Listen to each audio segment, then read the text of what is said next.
y con tu espíritu. Lectura del Santo Evangelio según San Mateo. Gloria a ti, Señor. Después de que la gente se hubo saciado, enseguida Jesús apremió a sus discípulos a que subieran a la barca y se le adelantaran a la otra orilla, mientras él despedía a la gente. Después de despedir a la gente, subió al monte a solas para orar.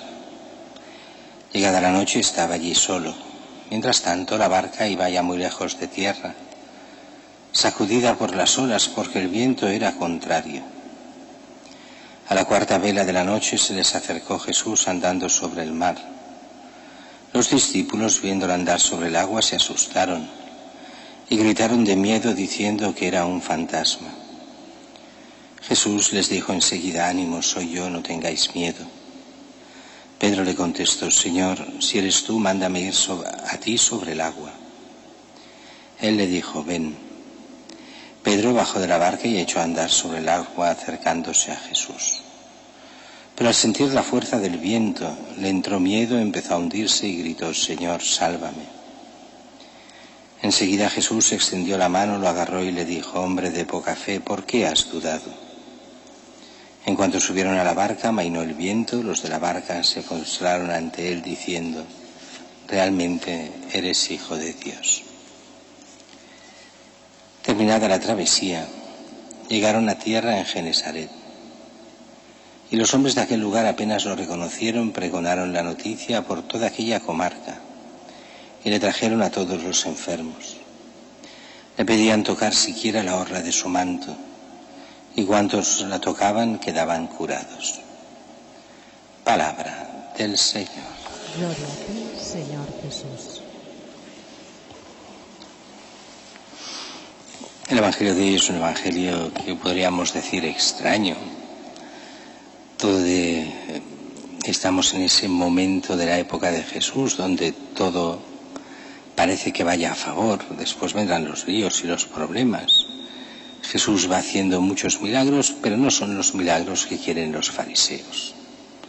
Dar de comer a la multitud, bueno, caminar sobre las aguas, hacer que Pedro camine, aunque él se empezará a hundir por esa falta de confianza y de fe.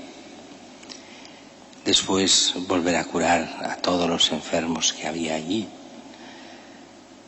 Realmente es esa época en que los apóstoles y los discípulos van viendo un milagro detrás de otro y lo encuentran casi normal.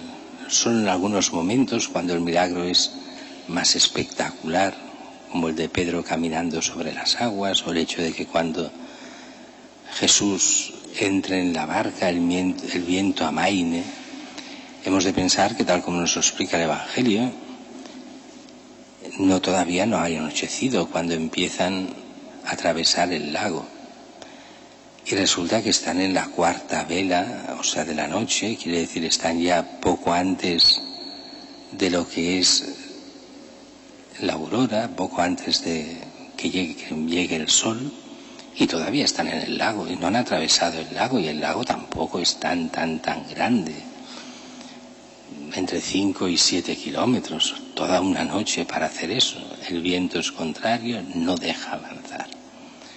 Pero cuando Jesús entra en la barca, el viento amaina y entonces ya no hay problema, llegan casi al momento, en pocos minutos.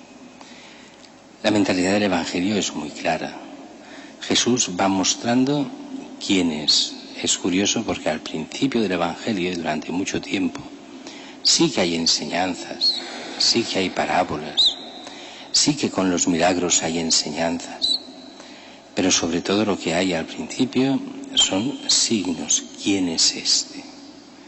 ¿Quién es Jesús que habla con autoridad? ¿Quién es este que resucita a los muertos, que domina los vientos y las tempestades? ¿Quién es este que cura a los enfermos? ¿Quién es este que se dice el Señor del sábado, cuando ese es el día de Dios? Y a partir de ahí, el que llama a Dios su Padre, ¿quién es? Y poco a poco van descubriendo, y nos lo dirá el Evangelio otra vez, ¿no? Los de la barca se prostraron ante él diciendo: realmente eres Hijo de Dios.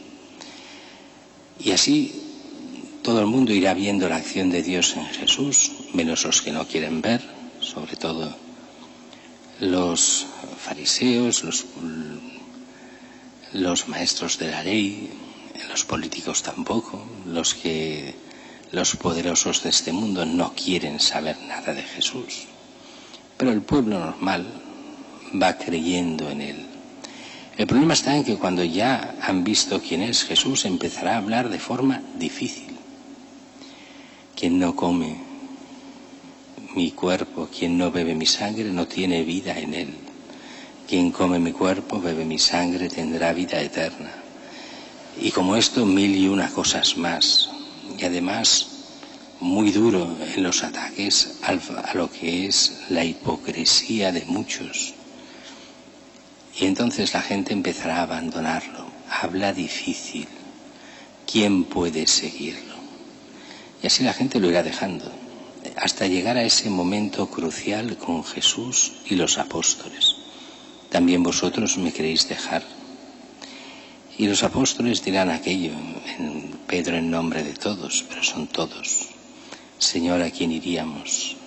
Solo tú tienes palabras de vida eterna. Y es así, solo Él nos da la vida eterna, Él nos muestra la vía, Él es el camino que lleva a la vida eterna. Por eso es tan importante dejarnos iluminar poco a poco, pero cada día por Cristo. Porque Él es el único que tiene palabras de vida eterna, Él es la vida eterna, con Él entramos, por Él hemos de pasar. Él es realmente el que es la palabra de Dios, queremos oír a Dios, es Él, el Hijo de Dios que viene a nosotros, que nos da su palabra y nos da los sacramentos, acción de Dios por medio de la Eucaristía, del perdón, de todos los sacramentos, acción de Dios si nos dejamos sobre cada uno de nosotros.